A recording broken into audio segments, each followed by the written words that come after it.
Muy buenas tardes. El día de hoy, por ser el Día del Folclore Paraguayo, como alumna del cuarto año de la carrera de Ciencias de la Educación, en el proyecto de Virtuarte de Extensión Universitaria, quisiera compartir con ustedes una poesía que la conozco, que la aprendí en el segundo grado en la escuela.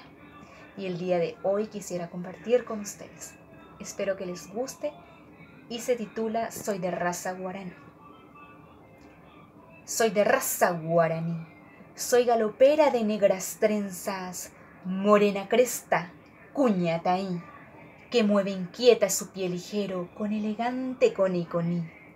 Cuñaje eva e ireteisha, cuña joruba y azucapaba, oñemundeba tupoye guape, omboye guava ñaneretá. Shepukabupe ha EPM, música pupe, sheyukha, torpape ame ejabo, shecorazón wimba epona.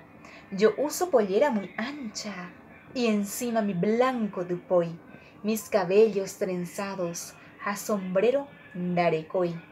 No tengo preocupaciones de calzarme punandí, con orgullo soy de raza guaraní.